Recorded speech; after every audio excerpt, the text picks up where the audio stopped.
अल्हम्दुलिल्लाह वस्सलातु वस्सलाम अला रसूलिल्लाह वला आलिहि वसहबिहि अजमईन अम्मा बाद। मैं आप सबका इस्तकबाल करता हूं हमारे सेशन हाउ टू मेमोराइज में। हाउ टू मेमोराइज, कैसे हम किसी चीज को याद करें, ये लर्निंग प्रोसेस का एक बहुत अहम हिस्सा है।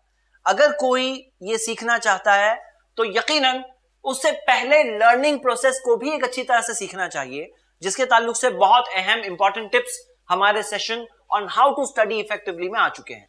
हम वो रिवाइज नहीं कर रहे हैं, हम यहां पर डायरेक्टली स्टार्ट कर रहे हैं ऑन हाउ टू मेमोराइज, कैसे हम किसी चीज को याद कर सकते हैं। कैसे याद करें, इसकी बहुत बड़ा फाउंडेशन कैसे सीखें उसमें आ चुका है। अगर सीखते टाइम पर जेन्युइन इंटरेस्ट है, जैसे कि हमारा पॉइंट था, अगर सीखते टाइम पर जैसे हमने बताया कि टीच एंड लर्न, सिखा सिखा के किसी ने सीखा है तो 90% रिटेंशन हो जाएगा। वो खुद एक लर्निंग है, वो खुद एक लर्निंग टिप था, लेकिन हमने उसे लर्निंग की स्पेशल लिस्ट में नहीं डाले, हमने उसे स्टडिंग की लिस्ट में डाले हैं। लर्निंग के प्रोसेस के ताल्लुक से जब हम बात करते हैं तो यहां मैं आपको एक फॉर्मूला देना चाहता हूं, एक फॉर्मूला जिसका नाम है विन, WIN कैप। नॉर्मली क्या होता है, सर पे ताज होता है, जब कोई चीज जीतता है कोई तो सर पे ताज होता है, ताज की जगह कैप है ये, हाँ, और जीते एक कैप, ताज जीते आप समझ लीजिए विन कैप। तो ये विन कैप क्या है, ये एक फॉर्मूला है, जो फॉर्मूला है लर्निंग का फॉर्मूला। स्टार्ट करते हैं हम। What does W stand for? W stands for words. मतलब कुछ वर्ड एसोसिएशंस होते हैं जिनमें रिकैप वैल्यू होती है। जैसे मिसाल के तौर पर खुद ये एक एब्रीविएशन जो है, ये खुद जो एक इख्तिसार जो हम देखते हैं एक्रोनिम है, जिसके अंदर वर्ड्स के अंदर मीनिंग है, एक एब्रीविएशन में एक फुल मीनिंग हिडन है। तो ये एक एब्रीविएशन आप अगर अच्छे से याद कर लो, सालों साल तक आपको ये विन कैप फायदा पहुंचा सकता है। हाँ, तो हम क्या देख रहे हैं कि मेमोरी की लेन्स में कैसे कोई चीज को रखें और ऐसा रखें कि निकले ना बार बार, मतलब कि भूल ना जाए, मतलब वो हमारे लॉन्ग टर्म मेमोरी का हिस्सा बने। तो उसका तरीका क्या है, वो है कुछ ऐसे कीवर्ड्स होते हैं जिससे रिकैप वैल्यू होती है। तो एक तरीका है एब्रीविएशन, एक्रोनिम्स। एक और तरीका है कि जिसके अंदर कुछ राइम्स होती है, राइम्स, कोई एक राइम होती है जिसके जरिए आपको वो चीज और कंसेप्ट पूरा याद हो जाता है। देखिए कई बार क्या होता है कि कोई चीज आम अल्फाज में बोलो, आम अल्फाज नहीं याद होते हैं, जिस तरह से कोई शेर याद हो जाता है, हाँ, कोई अशार में से कोई अशार याद हो जाए, तो हम देखते हैं कि वो कोई चीज जो राइम होती है वो कई बार लॉन्ग टर्म मेमोरी में उतर जाती है। तो ये एक मेमोराइज करने का तरीका है, वो है कुछ वर्ड्स के जरिए। वर्ड्स के अंदर हमने क्या देखा, कई बार जो होते हैं वो शॉर्ट फॉर्म होता है, कई बार लॉन्ग फॉर्म भी हो सकता है। यानी आप अगर इसकी एक और कहानी बनाए, आपको अगर WINCAP याद करना है तो इसका कोई और चीज आपने बना ली और उसके जरिए आपने याद किया, वो भी हो सकता है। कई बार एक राइम के जरिए। तो हम क्या देखते हैं कि वर्ड्स के जरिए कोई चीज याद होती है। कोई ताज्जुब की बात नहीं है कि आप देखेंगे कि there are millions of people जिन्होंने फुल कुरान को बाय हार्ट किया है, लेकिन हम उससे इंस्पिरेशन क्या ले रहे हैं कि वर्ड्स के अंदर और खास तौर से राइमिंग वर्ड्स के अंदर कई बार एक मेमोराइजिंग की ज्यादा वैल्यू होती है, ज्यादा मेमोराइज किया जा सकता है। तो ये एक पार्ट हो गया वर्ड्स। Second part imagination. देखिए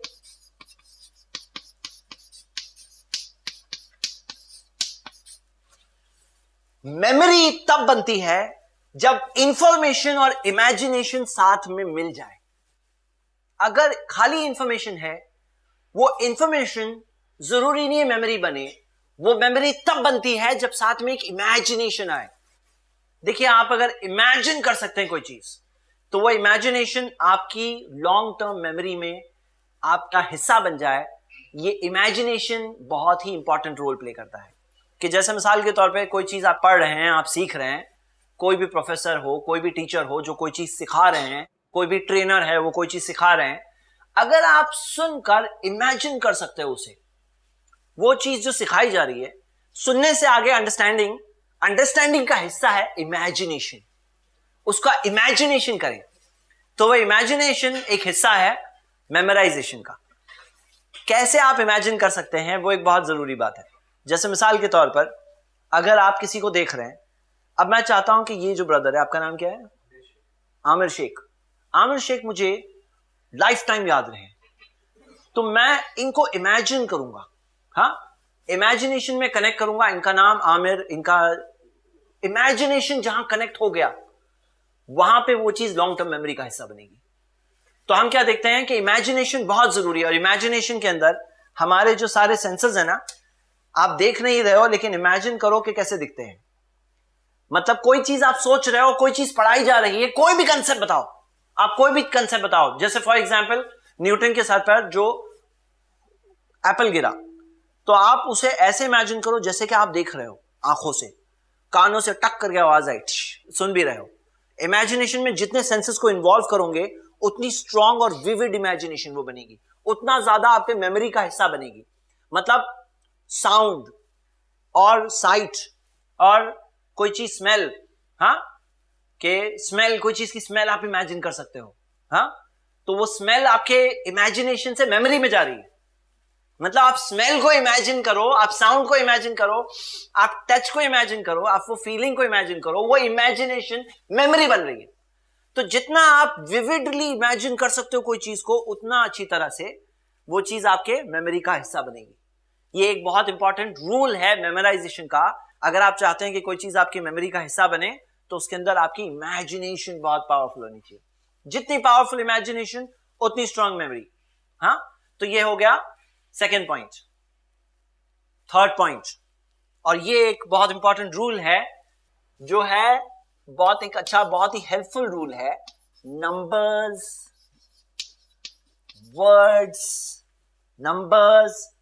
वर्ड्स कनेक्शन।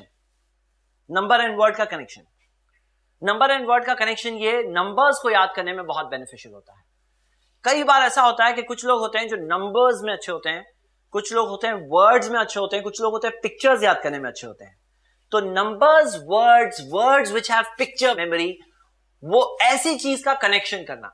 जैसे मैं आपको एक बात बताता हूं, एक सीक्रेट है, हाँ, एक ऐसी सीक्रेट है कि जैसे मिसाल के तौर पर आप ये कई इस्लामिक स्पीकर्स में देख सकते हैं कि वो लोग कुरान की आयतें, हंड्रेड्स ऑफ आयतें रेफरेंसेस के साथ बहुत आसानी से बताते हैं। तो कुछ लोग सोचते भी आप कैसे ये याद करते हैं, लेकिन उसकी एक टेक्निक है। क्या टेक्निक है? कि नंबर्स एंड वर्ड्स का कनेक्शन क्रिएट करना, और ये टेक्निक यूज करके आप कोई भी नंबर बहुत आसानी से याद कर सकते हैं। क्यों? मैं आपको बताता हूं क्या कनेक्शन है। मैं आपको बताता हूं कि कुरान के अंदर 114 सूराज है। एक सूरा एक कुरान का चैप्टर है। कुरान 30 पाराज है, 30 पार्ट्स, उसके अंदर टोटल 30 पाराज में 114 सूराज हैं। हर सूरा का एक नाम है, यानी सिर्फ नंबर नहीं है, सूरा नंबर 1 2 3 ऐसे नहीं है, नाम है। तो क्या किया है कि नाम याद किया है, एक बार अच्छी तरह से याद कर लें। और मैं आप सबको भी एक सजेशन दूंगा, it will help you in your Quranic studies, Islamic studies में भी बहुत हेल्पफुल होगा, और आपके नंबर मेमोरी इंप्रूव करने के लिए भी बहुत अच्छा होगा। ओवरऑल मेमोरी प्रोसेस को भी इंप्रूव करने में अच्छा होगा कि आप अगर एक बार एफर्ट डालकर 114 का नाम याद करके नंबर से कनेक्शन जोड़ो। जैसे सूरा नंबर 1 सूरतुल फातिहा, सूरा नंबर 2 सूरतुल बकरा, सूरा नंबर 3 सूरा आल इमरान, सूरा नंबर 4 सूरा निसा, सूरा 5 सूरा मायदा, सूरा 6 सूरा अनाम, सूरा आराफ, सूरा 7 सूरा 8 सूरा अनफाल, सूरा 9 सूरा तौबा, सूरा 10 सूरा यूनुस, सूरा 11 सूरा हूद, सूरा 12 सूरा यूसुफ। तो पूरा 114 तक एक बार याद कर लिए। अब आप अगर 74 बोल रहे हो तो मुझे पता है ये मुद्दस्सिर है, हाँ। आप 36 बोल रहे हो तो मुझे पता है यासीन है। तो अगर मुझे याद करना है 3638, तो मैं यासीन और सौद बोलूंगा, तो यासीन एंड सौद से 3638 याद हो रहा है। तो नंबर और मेमोरी का जब कनेक्शन जुड़ता है, तो कोई होता है जो नंबर में अच्छा है, कोई होता है जो वर्ड्स में अच्छा है, लेकिन वो वर्ड्स की मेमोरी नंबर से रिकॉल होती है, वर्ड से नंबर की मेमोरी रिकॉल होती है। और इमेजिनेशन से, जैसे फॉर एग्जाम्पल सूरह नहल सूरा 16 वर्स नंबर 125, हाँ, अगर मुझे याद करना है तो नहल बी और 125 नंबर की आयत, तो मैं इमेजिन कर रहा हूं एक बी है जिसपे 125 लिखा हुआ है नंबर। जैसे होता है ना क्रिकेट के प्लेयर्स या फुटबॉल प्लेयर्स होते हैं, पीछे लिखा होते हैं नंबर्स, तो बी के पीछे 125 नंबर लिखा हुआ है। तो ये पिक्चर अभी मेमोरी बन गई।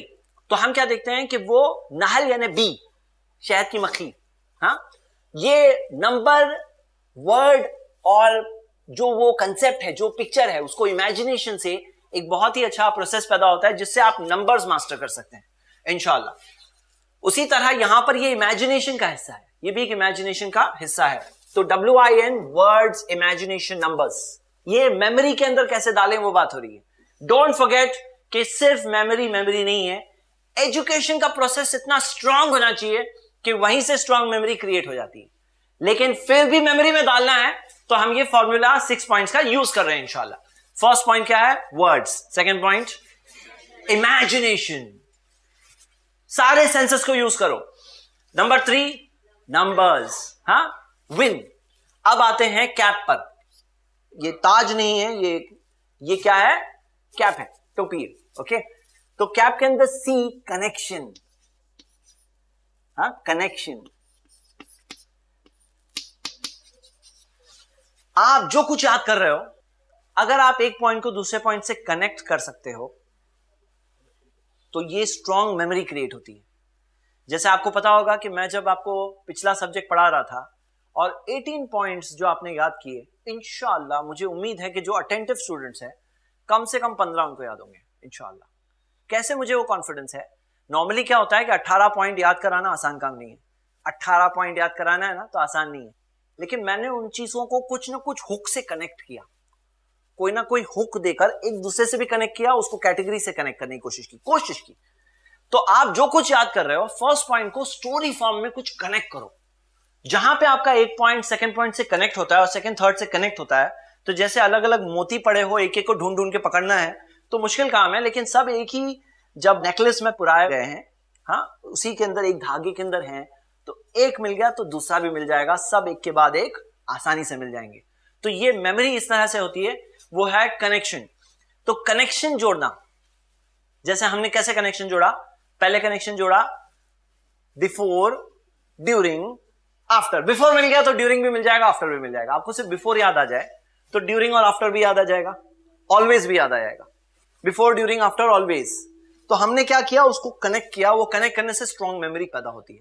आप जो सब्जेक्ट स्टडी कर रहे हो उसके अंदर कुछ अगर आप लॉजिकल कनेक्शन, चाहे लॉजिकल हो जाए या कभी कभार कम भी हो जाए, लेकिन कनेक्ट हो जाए, कैसे भी कनेक्ट हो जाए, एक का ताल्लुक दूसरे से जाकर जुड़ जाए, अगर आप इस तरह से कनेक्ट कर लोगे तो ये आपकी मेमोरी का हिस्सा बनेगी इंशाल्लाह। ये हो गया हमारा फर्स्ट पॉइंट, कैप के अंदर connection. Second point, association. Association ये क्या है? देखिए, हमारी मेमोरीज इस तरह से काम करती है कि आपको कोई चीज किसी और चीज से एसोसिएट करेंगे तब जाकर वो स्ट्रांग मेमोरी पैदा होती है। याद रखिए, ये सब एसोसिएशंस है। एसोसिएशंस का मतलब कोई ना कोई हुक से कनेक्टेड है। ये ऊपर थे, ये पानी बह रहा था, ये चाचा हमारे साथ थे, ये हम लोग पी रहे थे, ये सारी जो चीजें हैं ना, खाली एक मेमोरी को ऐसे ही छोड़ दो ना लावारिस, वो मेमोरी लावारिस मेमोरी चले जाती है। वही मेमोरी रहती है जिसका कोई कनेक्शन हो, कहीं ना कहीं कनेक्शन हो। कनेक्शन क्या है? टाइम से हो सकता है, प्लेस से हो सकता है, पर्सन से हो सकता है, चाचा मामा, हाँ, हमारे दिल की फीलिंग से हो सकती है। वो दिन मैं बहुत सैड था तब ये हुआ था, वो दिन मैं बहुत खुश था तब ये हुआ था, वो दिन मैं बहुत लेजी था तब ये हुआ था। कोई फीलिंग से कनेक्ट होती है, कोई चीज से कनेक्ट होती है, कोई कलर से कनेक्ट होती है, कोई स्मेल से कनेक्ट होती है, कोई साइट से होती है, कोई साउंड से कनेक्ट होती है। कुछ ना कुछ एसोसिएशन से वो मेमोरी बनती है। कोई चीज मेमोरी कैसे बनती है?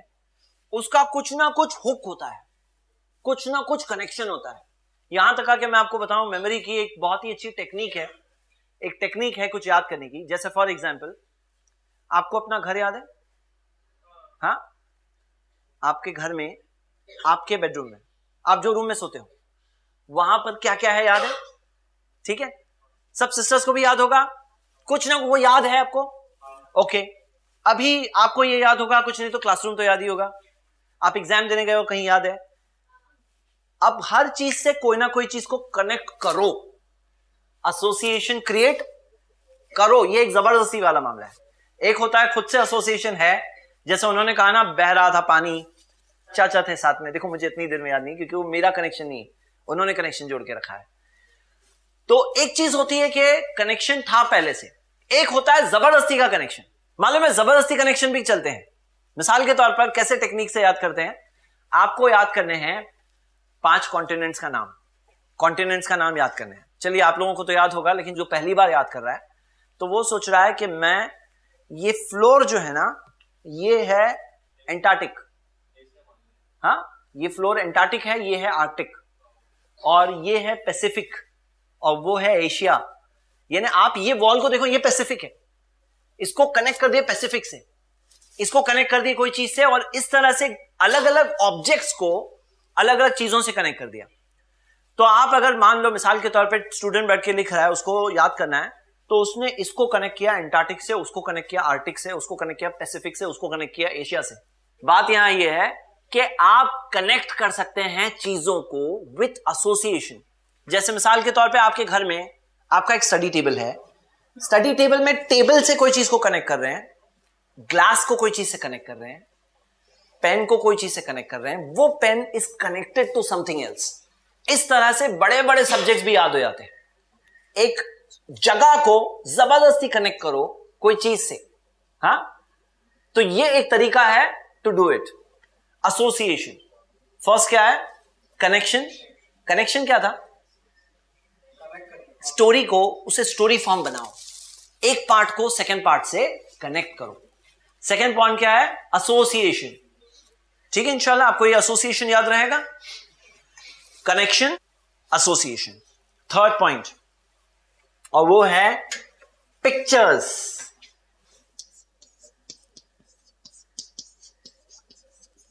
एक होते हैं विजुअल लर्नर्स, लेकिन नॉर्मली भी अगर आप वर्ड्स के साथ पिक्चर्स को यूज करें, आपकी मेमोरी 2x डबल स्पीड पे चलती है। डबल स्पीड पे कैसे चलती है कि आप वर्ड्स याद करने के साथ साथ उसका कोई पिक्चर हो, पिक्टोरल रिप्रेजेंटेशन हो, तो वो पिक्चर की मेमोरी, जैसे मिसाल के तौर पे एक सिस्टर ने कहा कि मैं कुरान याद कर रही हूं, और कुरान याद करने में मैं अपने कुरान से याद कर पाती हूं, वही कुरान का मुसहफ जो चेंज हो रहा है, तो उसमें मेरी मेमोरी वैसे रिकॉल नहीं हो रही है, क्योंकि उनकी वो पिक्चर मेमोरी वहां पर मौजूद है। तो मिसाल के तौर पर आप जो बुक पढ़ रहे हैं, वो बुक में आप जो मार्किंग्स क्रिएट कर रहे हैं, आप एक पिक्चर मेमोरी क्रिएट कर रहे हैं, एक विविड पिक्चर क्रिएट हो रहा है, एक कलरफुल पिक्चर क्रिएट हो रहा है। उसी तरह आप देखिए कि कभी कभार, जैसे मैंने आपको कहा कि आप डायग्राम्स बनाइए स्टडीज, या जैसे माइंड मैपिंग के जो एप्स हैं, वो माइंड मैपिंग कैसे काम आता है, जो मैंने आपको इंट्रोड्यूस किया कि माइंड मैपिंग एप्स कैसे काम आते हैं, वो एक पिक्चर क्रिएट करते हैं, हाँ, वो एक पिक्चर क्रिएट करते हैं, एक ऐसा पिक्चर जो आपकी मेमोरी का हिस्सा बने, पिक्चर। तो ये मेमोरी में कैसे आ जाए वो चीज जो हम सीख रहे हैं, ये इसका एक फॉर्मूला है जिसका नाम है विन कैप। ये सिर्फ मैंने बनाया है, और सिर्फ आपको पर्सनल तौर पर याद करने में कैसे मदद मिलेगी उसके ताल्लुक से एक I feel it will be beneficial इंशाल्लाह। स्टार्ट करते हैं हम लोग, एक बार फिर रिवाइज करेंगे, then I will have one of you tell us. Win में W इज वर्ड कनेक्शन। जैसे हमने देखा कुरान के अंदर सूरा के नाम है, वो सूरा का नाम जो है वो एक वर्ड है, वो वर्ड से पूरी सूरा का कंटेंट रिकॉल होता है।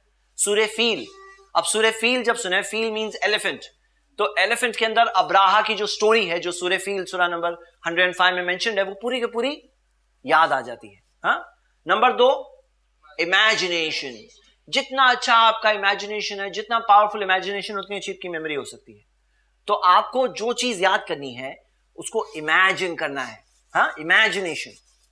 बल्कि आप अगर देखेंगे ये इमेजिनेशन का एसोसिएशन से भी कहीं ताल्लुक है, लेकिन ये बहुत इंपॉर्टेंट हिस्सा है कि आप इमेजिन करो। Number 3 number word connection. मैंने आपको मेरी बात बताई कि आप 114 सूरास के नाम याद कर लो, आपको वो नंबर्स के मेमोराइजेशन में लाइफ टाइम ईज हो जाएगी इंशाल्लाह। प्लस कुरान में नेविगेट करना है, कुरान में जाना है, आपको स्टडी करना है, तो यहां से वहां जाने में भी बहुत बड़ी आसानी होगी। ऑफ कोर्स एक बार थोड़ा सा एफर्ट डालना पड़ेगा, एक बार याद करना पड़ेगा।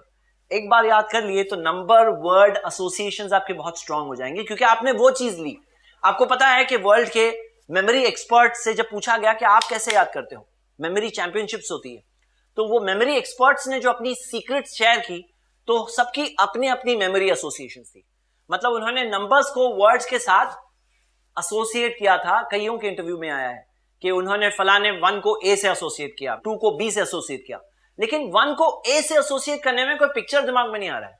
लेकिन अगर आप ये वर्ड्स को नाम से एसोसिएट कर रहे हो, हाँ, तो उसके अंदर वो नाम की कोई मीनिंग है, जो सूरा का नाम है, जो चैप्टर का नाम है, उसकी मीनिंग है, वो उसकी वजह से लॉन्गर टर्म मेमोरी और बहुत ही और विविड मेमोरी उसमें क्रिएट हो रही है। ओके, कैप के अंदर C कनेक्शन, जो आप पढ़ रहे हैं उसमें एक सब्जेक्ट को नेक्स्ट सब्जेक्ट से कनेक्ट करिए इंशाल्लाह। ए का मतलब एसोसिएशन, जितने आपके एसोसिएशंस निकलेंगे, जितने हुक्स निकलेंगे, उतनी वो मेमोरी स्ट्रांग होगी। अलग अलग चीजों से एसोसिएट होती है मेमोरी, अलग अलग चीजों से एसोसिएट होती है। मिसाल के तौर पर जब हम लोग यहां बात कर रहे हैं और मैं आपको ये बता रहा था ना कि बिफोर, ड्यूरिंग, आफ्टर, ऑलवेज, तो ये जो जगह पे मैं कर रहा था सेम जगह पर, यहां से भी मेमोरी एसोसिएट हो रही थी, यहां से भी मेमोरी क्रिएट हो रही थी। आपको पता है ये एसोसिएशन जितने आपके स्ट्रांग होंगे ना, जब मैं बोल रहा था कि सुनना है, ये एसोसिएशन हो रहा है, सुनकर, हाँ, सोचकर, लिखकर, तो ये जो जेस्चर आ रहा है ये एसोसिएशन क्रिएट हो रहा है। इसी वजह से जितने हमारे सेंसेस वहां पे होते हैं एक्टिव, उतना आप एसोसिएशन क्रिएट कर सकते हैं। स्मेल, साउंड, हाँ, कैसा साउंड आया था जब, तो ये सारे साउंड्स, ये सब भी एसोसिएशन होते हैं। जितनी हमारी मेमोरी लेन्स में से चीजें निकलेगी, कोई ना कोई हुक है। जैसे मिसाल के तौर पे कोई अगर मान लो पांव के कदम होते हैं ना, दिखते हैं, या यहां से ब्रेड कॉर्न लेके गया तो ब्रेड के क्रब्स मिल रहे हैं, ब्रेड का वो मिल रहा है, या कोई चीज है तो उसका लिक्विड लगा हुआ है, ऑयल कहीं से टैंकर में से निकल रहा है, वो ऑयल का ट्रेल पूरा लगा हुआ है, वो ट्रेल ओरिजिनल तक लेके जाता है। उसी तरह हमें कोई चीज मेमोरी तक पहुंचाने में ऐसे स्टेप्स होते हैं जो हमें वहां तक लेके जाते हैं। आपको जो आपका भालू का वाकया याद है, क्योंकि उसके अंदर कई ऐसे स्टेप्स है जो आपको वहां तक लेके गए, ऐसे कई सारे एसोसिएशन है जिसकी वजह से वो चीज मेमोरी का हिस्सा बनी। और लास्ट चीज पिक्चर्स, पिक्चर्स से मेमोरी डबल फास्ट चलती है। तो जो विजुअल है वो तो ज्यादा ही फायदा उठाते हैं, लेकिन नॉर्मल लोग भी जब विजुअल देखते हैं, तो स्टडीज ने भी ये बात को साबित किया है कि जब ऑडियो और विजुअल होता है तो डबल हो जाता है उसका लर्निंग प्रोसेस, रिटेंशन भी डबल हो जाता है। ठीक है, तो आप सबको ये फॉर्मूला याद हो गया, win cap, win a cap, हाँ, ओके इंशाल्लाह। ठीक है, तो यहां पर हमने मेमोरी की बात की है। Finally my dear brothers and sisters, इस सब्जेक्ट का मेरा कंक्लूडिंग रिमार्क ये है कि ऑल ऑफ दिस, ये सब कुछ इसलिए है क्योंकि अल्लाह ने हमें अकल दी है और अकल को इस्तेमाल करने कहा। जैसे मैंने आपको बताया 24 प्लेसेस में कुरान में अल्लाह ने कहा अफला ताक़िलून, अकल नहीं इस्तेमाल करोगे।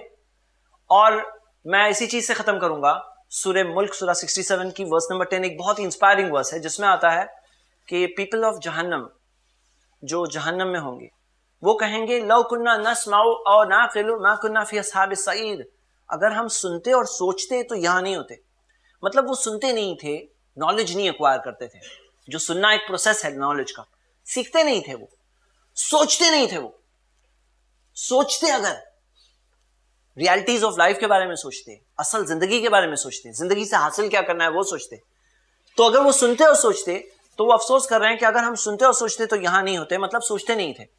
तो आप अपने माइंड्स को यूज करें for benefit of people, for becoming beneficial for yourself, आपकी खुद की जिंदगी के लिए, for doing something, achieving something, कोई एक ऐसी चीज जो आप हासिल करें।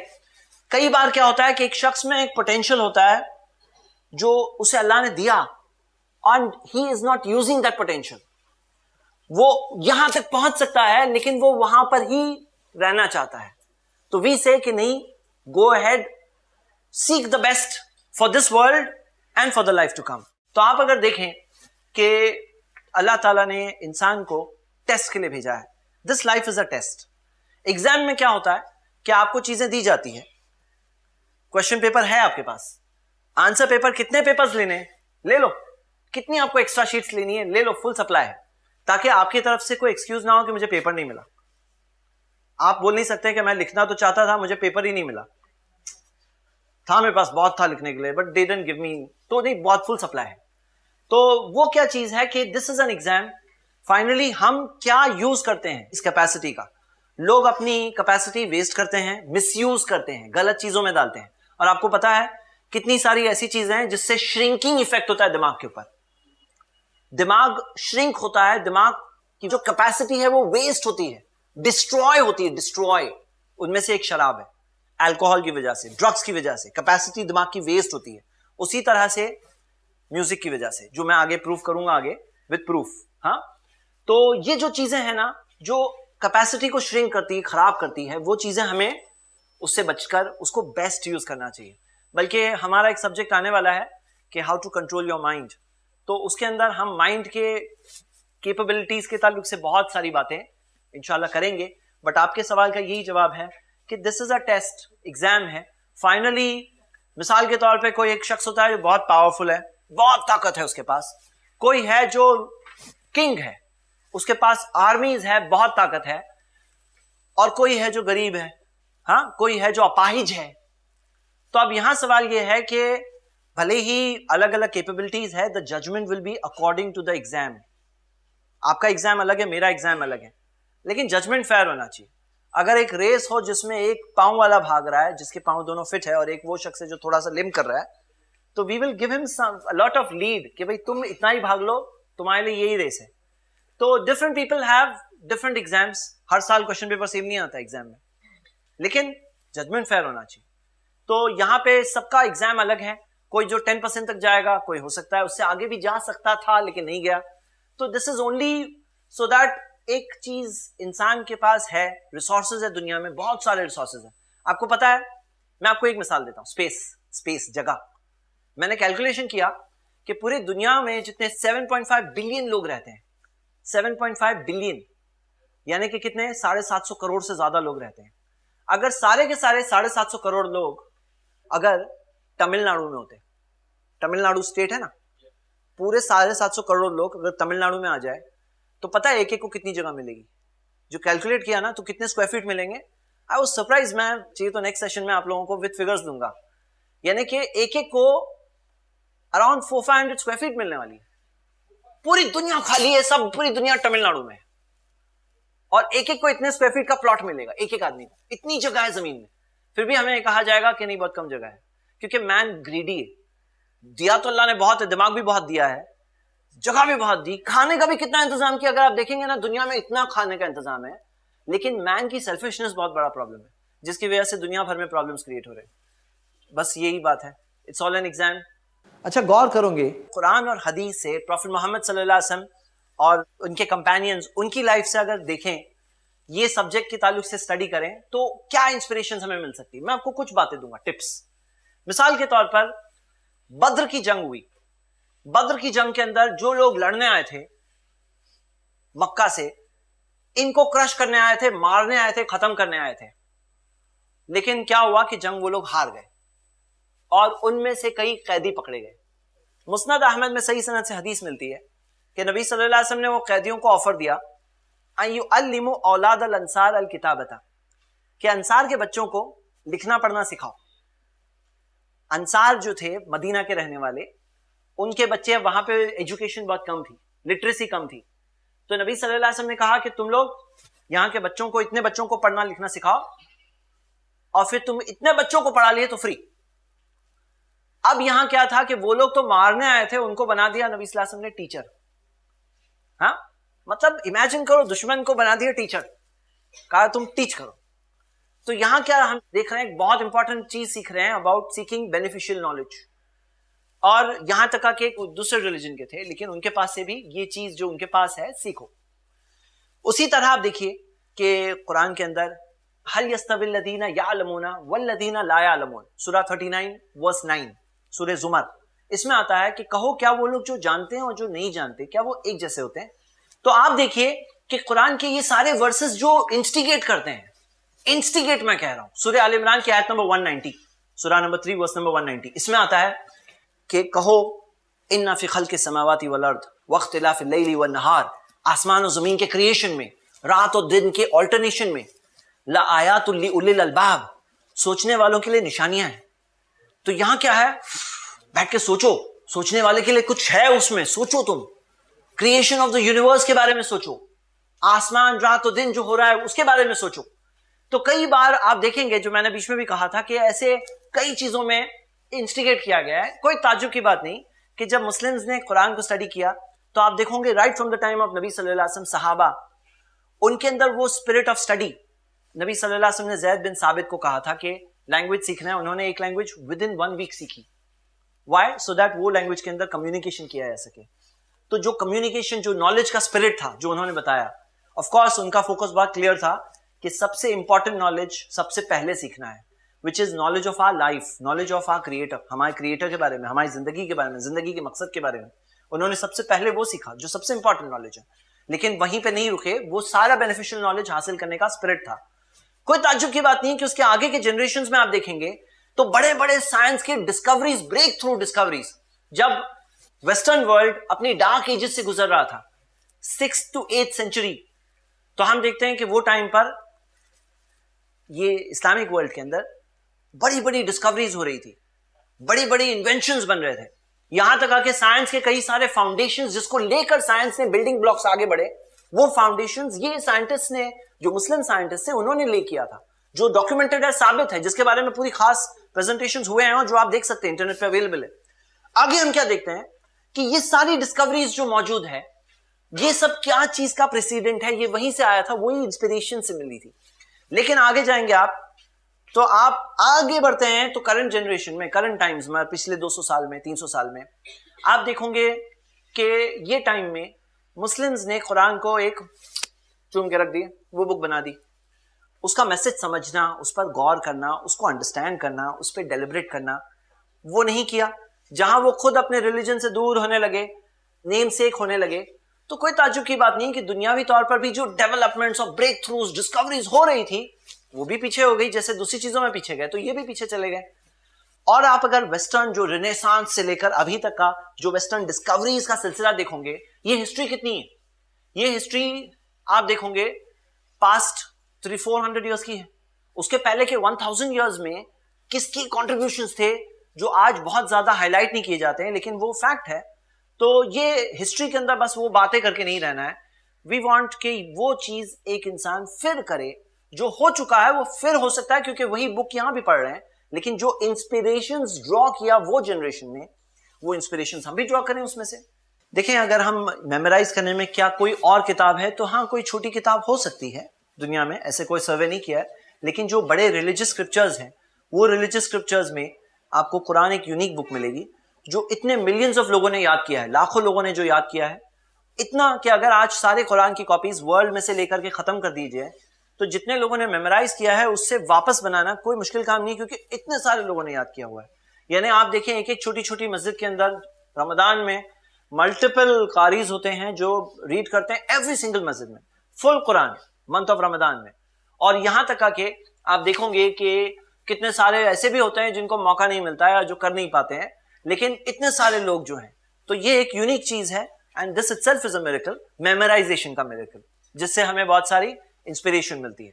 अच्छा, गौर करोगे, अक्सर पेरेंट्स बोलते हैं ये बात कि मेरी बच्ची मैं होती हूं तो पढ़ती है, नहीं तो मैं नहीं होती हूं तो नहीं पढ़ती है। इसकी बुनियादी वजह आप में से कौन बता सकता है, जो हमने सीखा रूल्स उसकी रोशनी में? जी, जेन्युइन इंटरेस्ट ऑफ लर्निंग।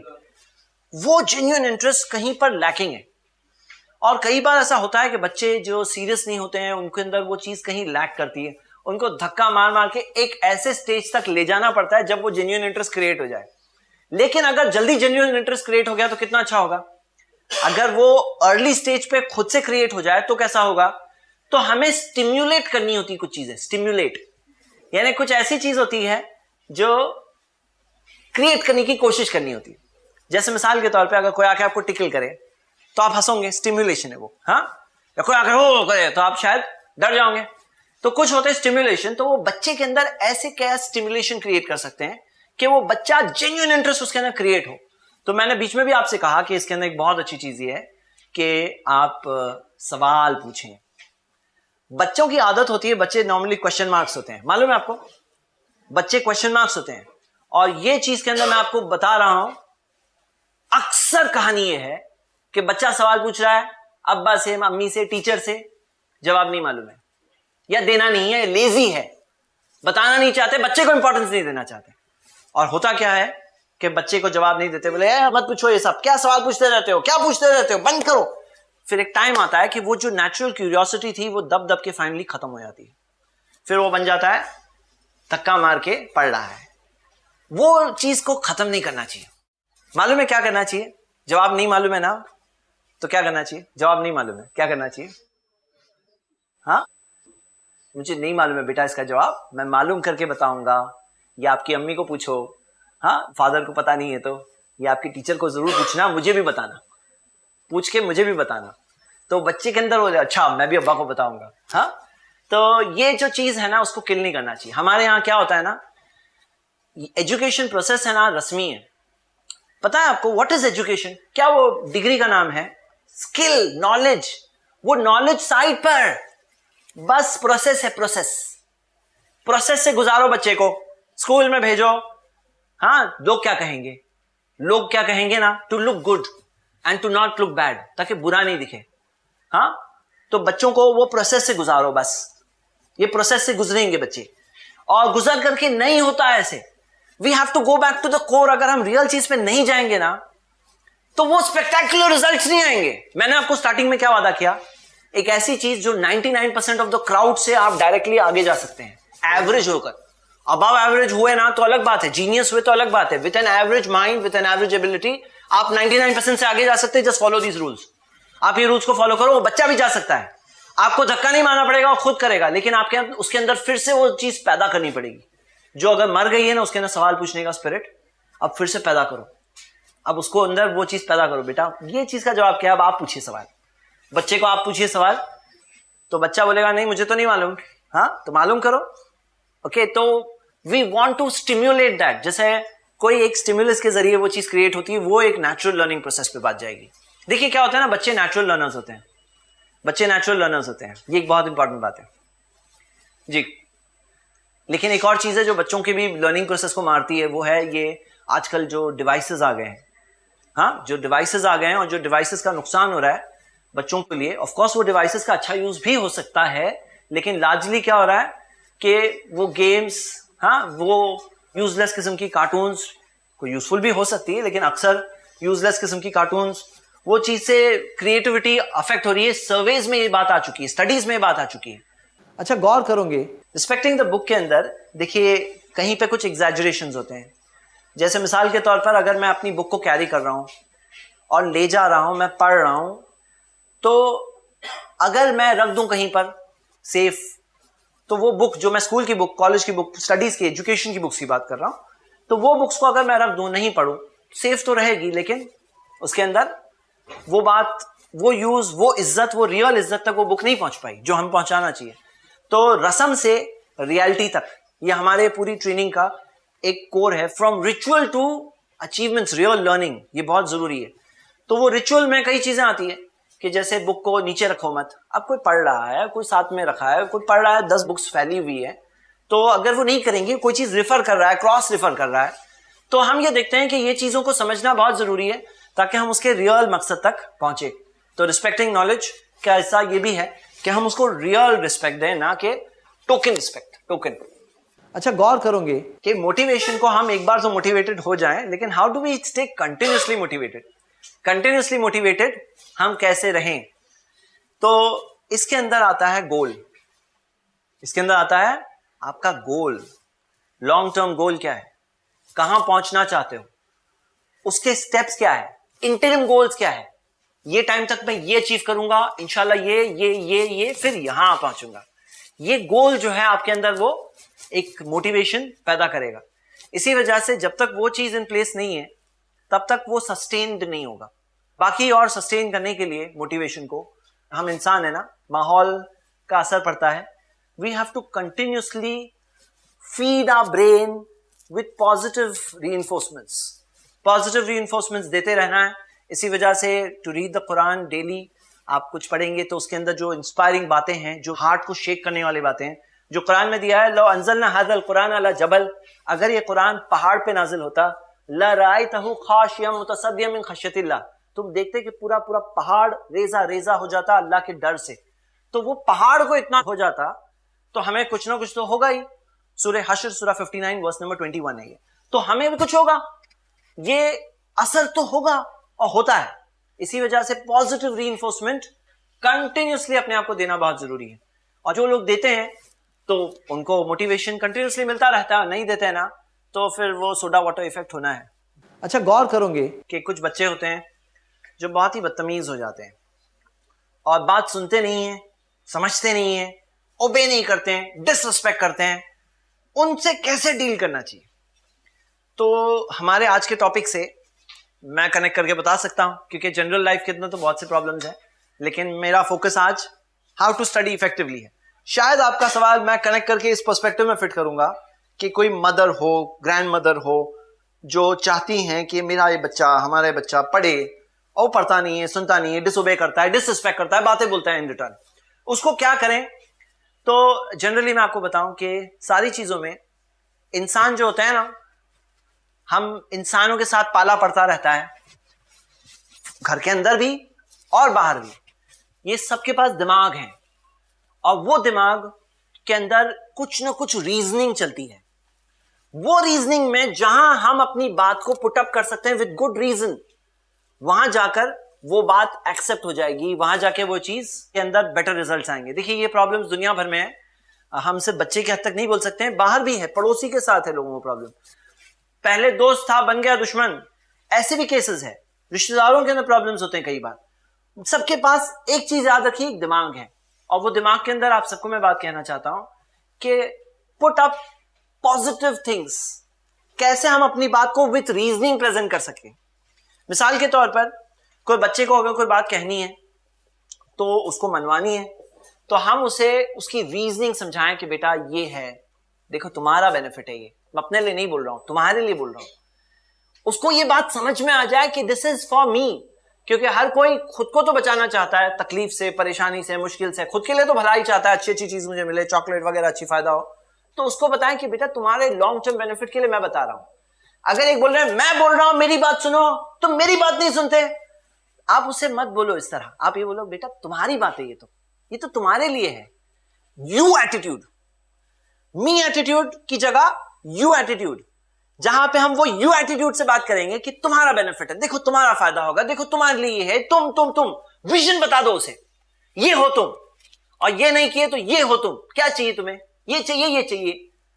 तो उसको उसके सामने वो जो दो कॉन्ट्रास्ट दिखेंगे ना, अच्छा और बुरा, तो वो बच्चा चॉइस क्रिएट करेगा, अपने अपने चॉइस उसके अंदर बनाएगा। वो चॉइस उसके एक्शंस को स्ट्रीमलाइन करेंगे, उसका जो एक्शन उस फैसले की वजह से होगा। ये बहुत जरूरी है कि हम उसे बताएं उसके ताल्लुक से। मिसाल के तौर पे कुरान में आया या अय्युहल्लज़ीना आमनू कू अनफुसकुम, ऐ ईमान वालों बचा लो अपने आप को, व अहलीकुम नारा, अपने घर वालों को भी जहन्नम की आग से बचा लो अपने आप को, तुम्हारी बात भले की बात है। तो यहां हम ये देखें कि कैसे हम वो यू एटीट्यूड से कनेक्ट कर सकते हैं बच्चे के लिए, तो वो मोटिवेशन क्रिएट होगा, चाहे जो भी बात आप कहें।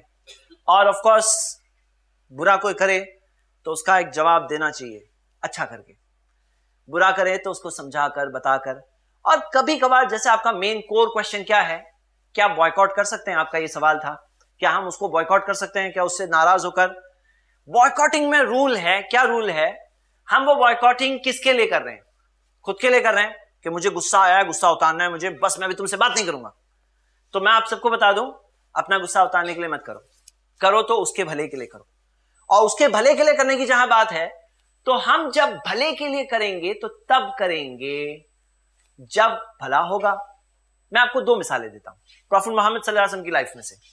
ओहद की जंग हुई, एक ऐसा टाइम, फुल लाइफ टाइम के अंदर एक ऐसा ओकेजन जब अल्लाह ने उनको डिफीट दी, और वो डिफीट के अंदर 70 कंपेनियंस मार्टर हुए। उनके लिए डिफिकल्टी का टाइम था, और सीखने मिलता है बहुत कुछ, डिफिकल्टीज में बहुत कुछ सीखने मिलता है। एक ऐसी चीज होती है जो इंसान डिफिकल्टी में सीखता है, अल्लाह अकबर, वो बाद में हम बात करेंगे। चलिए हम यहां बात कर रहे हैं। इस टाइम पर कुछ आर्चर्स को खड़ा किया गया था एक जगह पर, तुम लोग यहां से नहीं हिलना। वो लोग वहां से हिल गए, चले गए, पूरी जंग पलट गई, फ्रॉम विक्ट्री टू डिफीट। सिर्फ वो आर्चर्स अपनी जगह से हट गए इसलिए। लेकिन वो आर्चर्स का कोई भी बॉयकॉट नहीं कराया प्रॉफेट मोहम्मद ने सल्लल्लाहु अलैहि वसल्लम, कोई भी बॉयकॉट नहीं कराया कि तुमने मेरी बात नहीं सुने थे, यू डिसोबेड मी, और जिसकी वजह से इतना बड़ा नुकसान हुआ, तुम लोग सबका बॉयकॉट हो रहा है आज। ऐसा कुछ भी बॉयकॉट नहीं हुआ।